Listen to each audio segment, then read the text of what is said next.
Renaissance people, if you are enjoying the Italian Renaissance podcast, I have good news. We're now active on Patreon.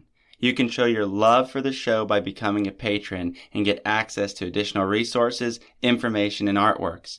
Better yet, those who join the Renaissance Master or Renaissance Patron tier will get access to at least one additional podcast episode each month. My goal is to ensure that the main podcast remains a free, accessible source for everyone. Become a patron today through the link in the show notes to support the continued production of new episodes and help build and maintain this community. The Italian Renaissance shop is now also active on Etsy, linked in the show notes. Sport our logo or choose from a growing selection of Italian art-inspired designs. Discounts are offered to select Patreon tiers as well. Your support has my immortal gratitude. Now, enjoy the show. Welcome to the Italian Renaissance podcast, where we discuss the culture and art of 15th and 16th century Italy. I'm your host, Lawrence Gianangeli. Andiamo avanti. Renaissance people, welcome back to the Italian Renaissance podcast. I am so happy to be sitting here today with a friend and colleague, Julia Bender, to discuss with you at long last the relationship between Venice and Islam during the Renaissance. We have grazed this slightly when we talked about the Bellini workshop, looking at their characterizations of Alexandria in painting, and we've also discussed some of the influences on the Venetian Gothic style, if you remember our episode on Venetian palaces. Julia is a recent graduate from the University of Massachusetts Amherst with a master's degree in the history of art and architecture, where she specialized in medieval and Islamic art. Her most recent research includes representations of the game chess in medieval Islamic manuscripts, and most recently, the relationship between the Islamic world and Venice. She recently presented this relationship in a lecture to undergrads, which I was very lucky to attend. So, to get this conversation started, Julia, can you tell us about what exactly constitutes Islamic art in general, like the field, and how do you define the different factions, like the styles, the sultanates of Islamic art? Well, thanks for that introduction, Lawrence. I'm very happy to be here. To jump right in, I'd say Islamic art is one of the hardest things to define in art history because it encompasses almost 1,500 years of history. The beginning of Islam was around 610 CE, and it also encompasses dozens of countries. So this can include art made by Muslims for religious or non-religious purposes, and it can also include art made in Islamic lands by people who may or may not be Muslim. And this is very different from what we might think of as Christian art, which we would associate much more with religious purposes. So an example would be a painting of a crucifixion. That would be an example of something that we might think of as Christian art. But Islamic art is very different because it does not have to be religious. And there's no really good reason why it's defined in this way. This is sort of just a way that the art historical canon came to be. And it definitely causes some problems when trying to study Islamic art. There's certainly a lot more information that you have to know in order to have a comprehensive understanding of Islamic art. Similarly confusing are the subsets of Islamic art, which can be divided in any number of ways, but they're often studied by sultanate or dynasty. Like today we'll be talking about the Mamluk Sultanate, who ruled on behalf of the Abbasids, and we'll also be talking about the Ottoman Empire, which was a huge conglomerate controlling parts of Europe, Asia, and Africa. So there's really, you can divide it in any number of ways. You can study by material, including metalwork, textile production, painting. You can divide it by the different subsets of Islam, Shia and Sunni, or you can divide it by country. So it's really kind of all over the place, but that's part of the fun of it. Oh, that was a brilliant answer. Thank you so much, Julia. So you mentioned we're going to be talking about the Mamluks and the Ottomans. I want to start with the Mamluks, I suppose, because historically they come closer to Venice chronologically first, right? So what was the Mamluk relation to Venice? who were they exactly? Where did they rule? What was their relationship to Venice? And is it fair to say that primary interactions between Venice and the Islamic world is due to mercantilism? So the Mamluks ruled from about 1250 to 1520. So you're absolutely right that they are probably more in line with the original Ottoman settlement from the beginning. And they ruled much of Egypt and what is today Syria. So they started out as slave soldiers, actually, on behalf of another empire. And then eventually they ruled on behalf of the Abbasids. And they're probably best known for textile production, metalwork, and glassmaking. So by the 14th century, trade made up about 50% of the Venetian Republic's revenue, which is, of course, an enormous amount that their economy really heavily depended on. And much of this trade was conducted with the Mamluks, along with the Ottomans, as well as the Safavids. So part of the sort of myth of Venice is this idea of a highly exotic place, a real travel destination, and the objects coming in from the Mamluks really heighten this illusion. So owning an object that came from the East was a sign of wealth and status, and this is really how Venice got their reputation as the Porta Orientalis, which means gateway to the East, because they would bring in a ton of products from the Mamluks that they would then either keep for themselves or redistribute through the rest of Europe. And their economy, as I said, was heavily reliant on this trade for a lot of the wealth and success that the Venetians had during this time. I love how you mentioned the myth of Venice there, because we talk so much about that and these merchants who arrive in Alexandria to save and then steal the body of St. Mark and bring it back. Can you maybe elaborate more of how the relationship to the Islamic world contributes to the development or the understanding of the myth of Venice?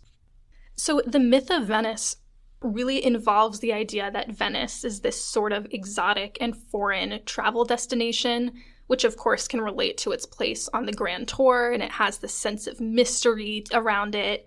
And so through trade with the East, Venice kind of positioned itself in between Europe and Islamic lands. And this really gave it sort of a unique place within Europe. So Venice really became this sort of intermediary between the two. And of course, although it's geographically located in Europe, it had this real idea surrounding it of exoticism, foreignness, luxury goods, and that's all due to the goods that were being brought in from the Mamluks and the Ottomans. Excellent. Thank you. So these goods, that's the next thing. If we're going to understand the mercantile relationship, we have to know, what are they exchanging? What's leaving Venice and going to the Islamic lands? What are they interested in from Venice? And what is Venice importing from their alliances with other mercantile powers from the Mamluks?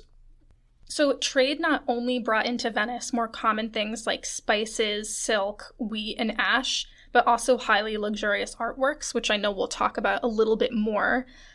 And something a lot of people are probably wondering is what it is that the Venetians supplied the Ottomans and the Mamluks, because they really primarily were the ones bringing in the goods and then distributing them to Europe. So the answer is really that the Venetians would bring certain goods, especially Parmesan cheese was a big one because the sultans really liked it.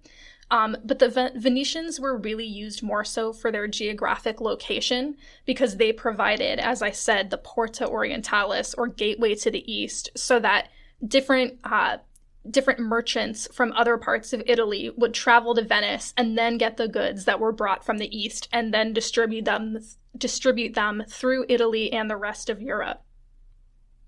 I love this idea of the sultans like salivating over Parmesan cheese, because that's something that hasn't changed in terms of just people loving Parmesan, and to consider the sultans making this a primary import from Venice, who they presumably got from like alpine areas, is really, really delightful to me. So if you want to read a little bit more about the Parmesan cheese situation, there is a text by Jesse J. Heisel called Interpreting the Veneto-Mamluk Gift Exchanges of 894.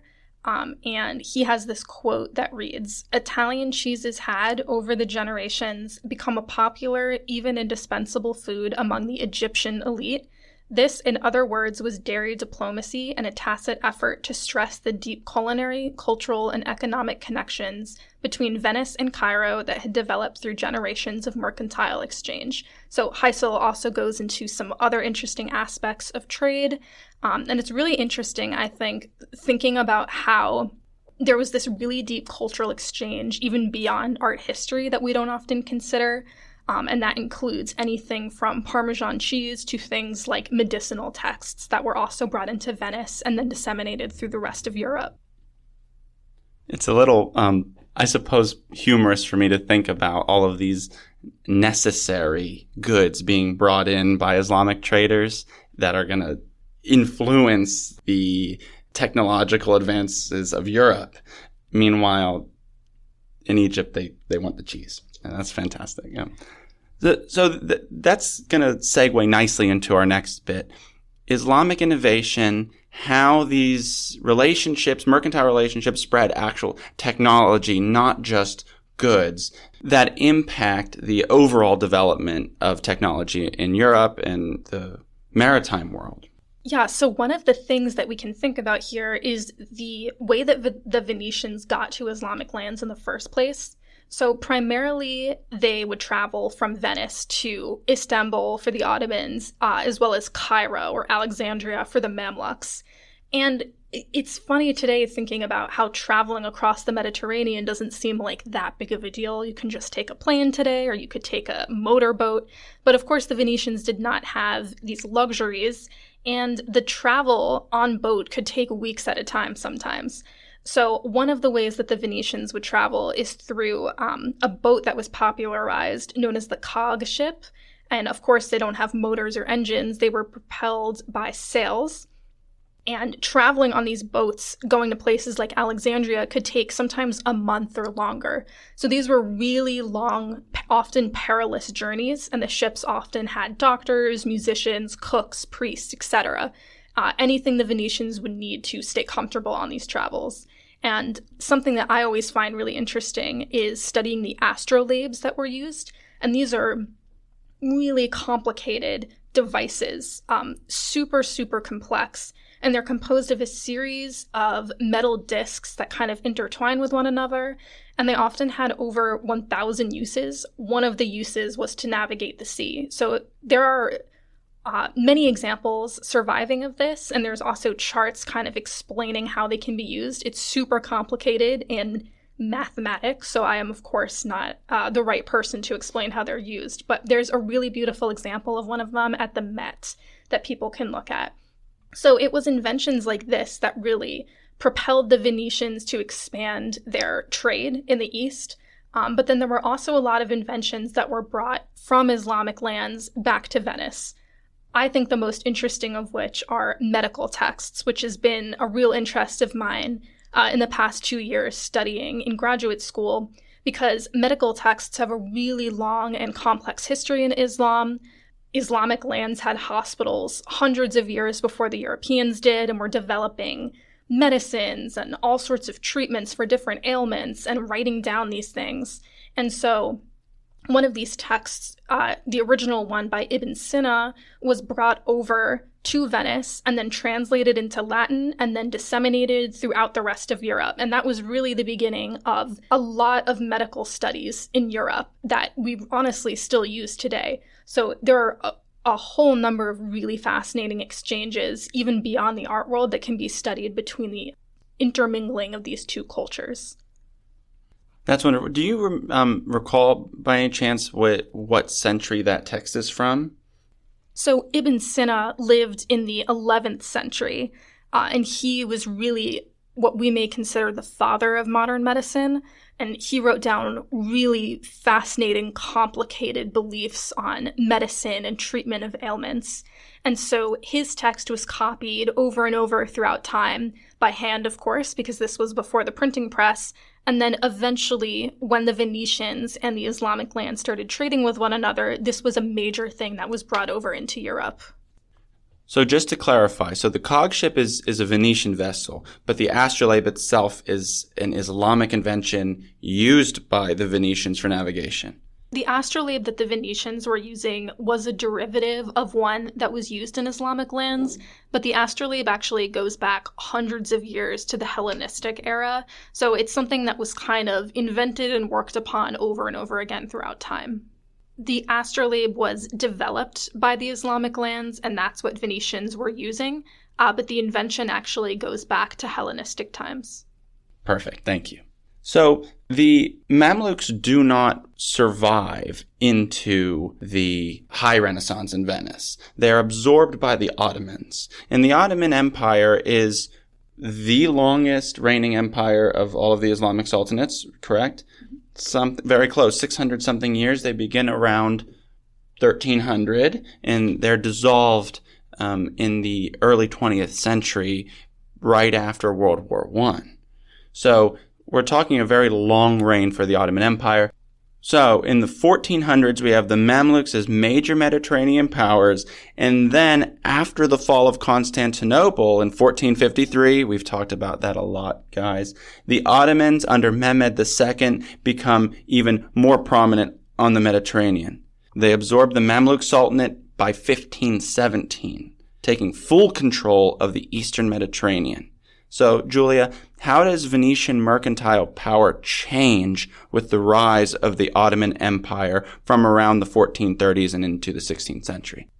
So the height of the Veneto-Ottoman relations was in the 15th and 16th centuries, and Constantinople really was the main trading hub for this. And at first, after the Ottomans absorbed the Mamluks, Venice greatly benefited from working so closely with them. Because, of course, as we've been talking about, they had access to all kinds of goods that they could purchase and then bring back to Venice and mark up and sell. And as we mentioned before, this was a huge component of their economy, and a lot of their success as a republic depended heavily on their trade with Islamic lands. While they were in Constantinople, it's worth noting that they would stay in places called fundaco, which were essentially an inn for traveling merchants. And then they would have certain men who were given the name bailey, who were Venetian men elected to stay at trading colonies, who could communicate between the Venetians and the different merchant centers like spice markets in Constantinople.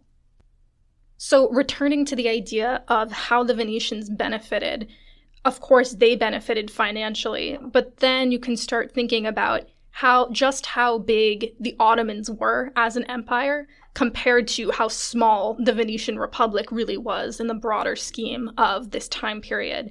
So the Venetians start to get a little worried that they're not going to be able to provide the Ottomans with the full trade service that they had been, because the Ottomans are looking at different options now.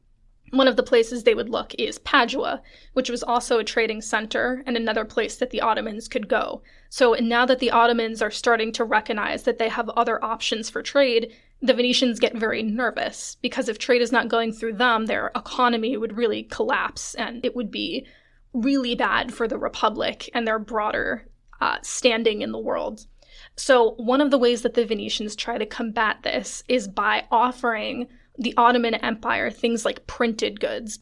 And one of the things that they tried to print was the Quran. So the earliest printed version of the Quran, printed by the printing press, not by hand, was made in Venice. And so the first, or one of the earliest ones, is by a man named Paganino Paganini, which is a very Italian name, I have to say. And so he printed it, and then they tried selling it to the Ottomans, and it was kind of a disaster because they got every page wrong, and nobody in the Ottoman Empire really wanted a printed Quran, because why would you want that when you can have a nice handwritten one? So the Venetians were really starting to get desperate by the end of their relationship with the Ottomans as to what they could provide them that nowhere else could. So a lot of people are interested in this sort of history of printing and what is Venice's role in that. Just briefly, and then I'll give it back to you, Julia, here. So the Gutenberg press is famously known as the first, the invention of printing, but printing did exist before that. The Gutenberg press out of Germany, it made it easier. So we can understand the sort of commercial elements of Venice becomes the hub of printing. Now, the most important printer in the city was one Aldus Manutius, or Aldo Manuzio, depends on how you feel like pronouncing it. And he was the active printer during the age of who we were just speaking about, Titian and Giorgione. We're talking the turn of the century from the 14 to the 1500s. I know it's not necessarily Islamic, but could you give us a little information on what's going on with Aldus Manutius in the printing press in Venice? Yeah, so Manuzio was super revolutionary in this city, and he was born in Rome, but he lived in Venice. And he was a big part of the reason that Venice became what we consider still the print capital of the modern world.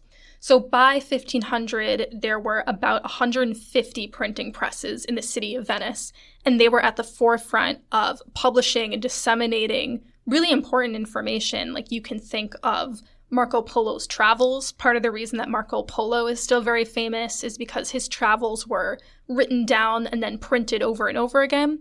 And then you can also think, going back to what we were talking about before, of the medical texts being printed after being translated into Latin.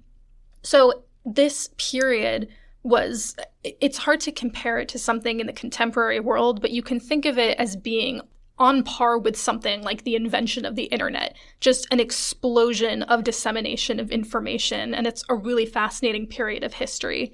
But to get back into more specifics about printing and the history of printing in Venice, there was the invention of Roman scripts, the invention of italics in the octavo format, and Manuzio specifically also invented the idea of the publisher's insignia, or their trademark. So his books were printed. They were also considered luxury objects at the time, owned by the very wealthy. So Manuzio was very important in these relations between Venice and Islam, because he would take a lot of this information that was being brought in from Islamic lands, have it translated and have it published, and then disseminate it throughout the city. And it's also worth noting that a lot of the information that they got from Islamic lands had been taken originally from places further east, like China. So there's this huge, really interesting global fusion of ideas. For the first time, really, a lot of these ideas were being disseminated throughout the world. Yes, and the more acute listeners will recall that the lovely Hypnerotomachia Polyphili, presumably by Francesco Colonna, it was printed by Aldus Manutius in 1499, and we also talked about Giorgione's. We talked about at length Giorgione's references to poetry, which would have been further enabled by printed materials, and we discussed that Petrarch was being printed as well, also by Aldus Manutius, when Laura was conceived by Giorgione.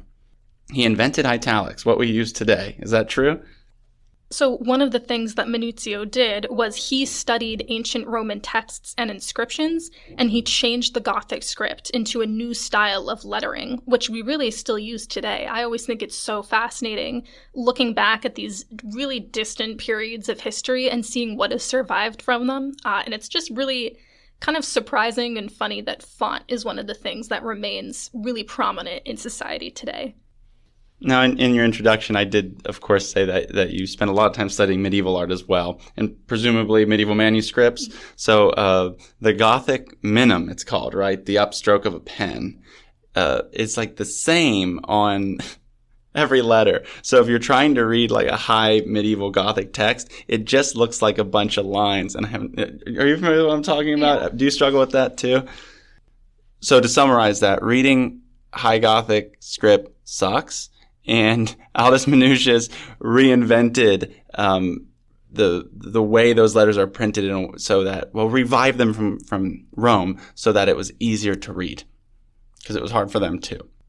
So we've taken a bit of a sidestep here. So I want to route us back to the Ottoman Mamluk discussion we're having. And when we're looking at Venetian painting and Venetian art, we see a lot of Islamic style penetrate and influence paintings in Venice. So what are these Islamic influences that manifest in Venetian Renaissance art? So there are so many influences of art that came into Venice that it's hard to pinpoint one exactly. So I'll go through a few examples. I'd say, well, let me begin by saying that there was a man named Alejandro Magno who lived in the mid-16th century, and he's a really good example of what a lot of these merchants traveling in Islamic lands would do, which is he brought a sketchbook and then he drew what he saw. And then these ideas, these drawings were brought back to Venice and then studied by artists and architects. So in one of his visits to Cairo, he sketched, and very poorly, he wasn't a very good artist, but he sketched things that he saw like ogi arches and mihrabs in the wall. And then these ideas, these new architectural elements that were at this time pretty foreign concepts to Venetian architecture, they would be brought into the city and then they would be implemented in designs. So possibly the best building that this culminates in is the Doge's Palace, where you have examples of architectural elements like cresting, ogi arches, the diapering pattern, which is unfortunately named. There are so many examples of Islamic art and architecture being brought into Venice. Yes, and hopefully listeners are familiar with this vocabulary from the Renaissance Palace episode. If not, go back and listen to it. And what about painting? Textiles, yes, textiles are imported, but they appear in painting a lot. Can you comment on that for me, please? Yeah, so textile arts is a relatively new field of study. And of course, I've had the pleasure of learning from one of the experts in the world about it, Walter Denny, who's our lovely professor here at UMass.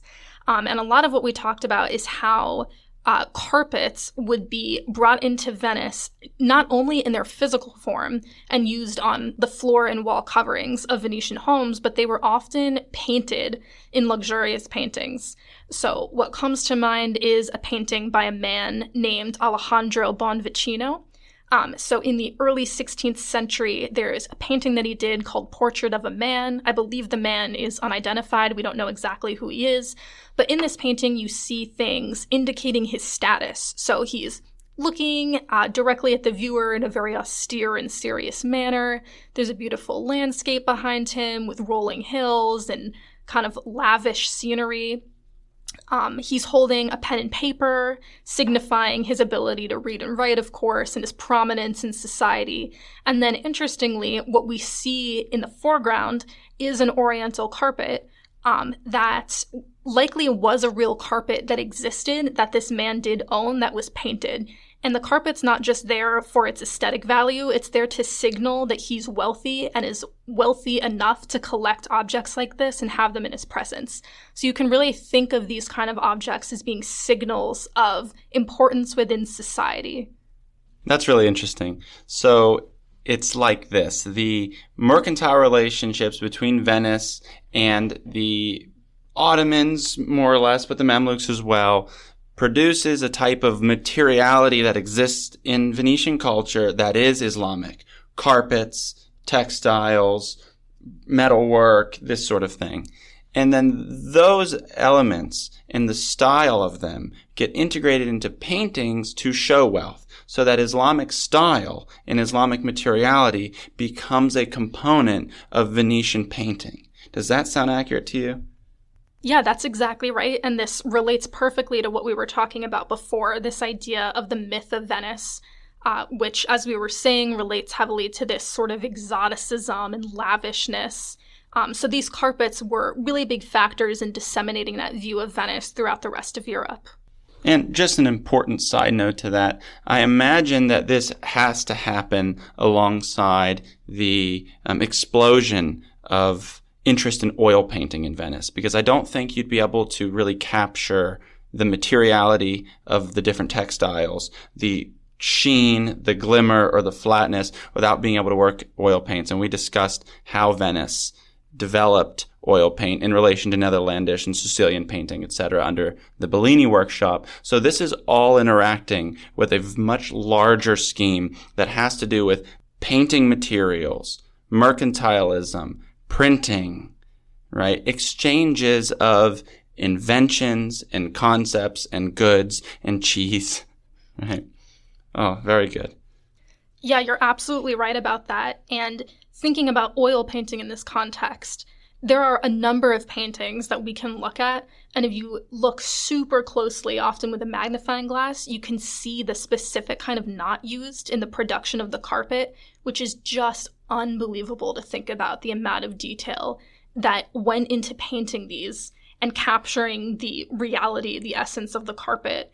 There are also carpets that are, the pattern that they have is today named after the European painter that put them in their portraits. And of course, that gets a little problematic with why are we naming carpets that came out of the Middle East after European painters, but that's beside the fact. So one of the most common types of patterns would be the Holbein carpets. And an example of this, although not Italy, is a painting called the Somerset House Conference from the early 17th century, made in possibly Flanders. And this has a really clear depiction of a Holbein pattern, and it's just beautifully depicted. And again, this carpet is being used to heighten and emphasize the status and power of the men in the painting.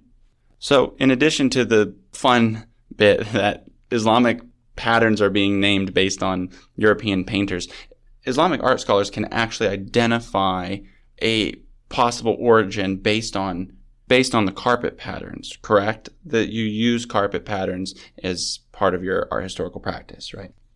Yeah, so I just had the opportunity to take a class on oriental carpets, actually, and it was really fascinating to learn about how this field is kind of emerging and how these carpets are being used to reveal broader things about the cultures in which they were made. So you're definitely right. Pattern is a big factor in determining where these carpets were made, but it's also things like knot count and the dye used. And carpet weaving is far more intricate than I ever thought. So there are tons and tons of types of different knots that are used and different weaving techniques. And these techniques are really what can reveal exactly where the carpet was made. So, for example, something called Z-spun yarn was made in the vast majority of places producing oriental carpets, but in Egypt, for whatever reason, they used S-spun yarn. So when you look very closely at carpets, you can look at the spinning of the yarn that's used and determine whether or not it was made in Egypt or in somewhere else. And that's just one example of many different ways that you can determine where a carpet was made. That is incredible, and I'm sure that takes a very skilled eye to do. So I think what is clear is that the only way to fully understand Venetian Renaissance art and history and culture is to have Islam on your mind, because they're sort of inseparable. They're connected in a sort of way, even though, of course, one is Christian and one is Islamic. There is a consistent exchange of styles and goods and inventions and objects, so that it's not really a side note. Islamic art and culture is an integral part of understanding the Venetian Renaissance. Would you say that's accurate? Yeah, absolutely. And I think that speaks to something much bigger in art history that I try to promote a lot, which is the idea that everything is really interconnected and we shouldn't view cultures, religions, societies in a vacuum. Because it really takes away from the fact that there's this intermingling of cultures and ideas going on throughout history. So I think part of the reason that I find Venice and Islam really interesting is that this is the perfect culmination of how two cultures can influence one another. Of course, the Islamic civilizations probably influence Venice far more than Venice influenced them, but it shows a really interesting, very trackable history of ideas. I like that you mentioned the kind of reduced impact of Venice, because that is the research that I did for Professor Walter Denny as well, researching the Venetian presence in the Ottoman courts, and that is actually going to be the subject of our next episode. Before we say goodbye to Julia, I do want to ask one more question, because we talked about carpets and we talked about patterns, and you always hear sort of the staple ways to identify Islamic art is, geometry, nature, and calligraphy. And famously, Islamic art does not include figures or portraits or people. But the reality is that is the furthest thing from the truth. Can you, just for the general education of our audience, remark on figural art in Islamic art, please? Yeah, so The whole idea of figural art is very interesting to me because there are a lot of civilizations throughout history that we maybe think of as being aniconic, not having depictions of figures. So Islam is certainly one of them. Judaic art is another. But when you look closely at these cultures, there are absolutely figural imagery. It's sort of a myth that they don't have it. And I think it really comes down to a reduction of the artistic quality of these cultures. And it's really a shame because they produce absolutely beautiful art, many of which includes figures. But I have to say, too, we're really fixated on this idea that art needs to include figures to be beautiful. But if you look at any number of the objects that we talked about today, whether it's carpets, whether it's metalwork or paintings or glass making, a lot of these things don't include figural art, but that doesn't take away any of the artistic magnificence, really, that exists in them. They're absolutely beautiful. So really, my two-part answer to what you were just saying is that there absolutely is figural imagery, and you can find this across really all cultures. But it's also worth noting that a work of art doesn't need figural imagery in order to be perceived as beautiful. That was an awesome answer. Thank you so much. And just like I briefly mentioned a moment ago, Sultan Mehmed II is going to hire Italian artists to come to his court in Istanbul and to paint his portrait. This is part of dispelling the myth of figural arts being a major no-no in Islamic lands. And on that note, I would like to thank you so much, Julia, for joining us today. Thank you, Lawrence. And we will see you all next time. Of course, almost every image, I will do my best, that we talked about today will be posted to the Instagram and the Facebook. So go give us a like and follow. Until next time, arrivederci.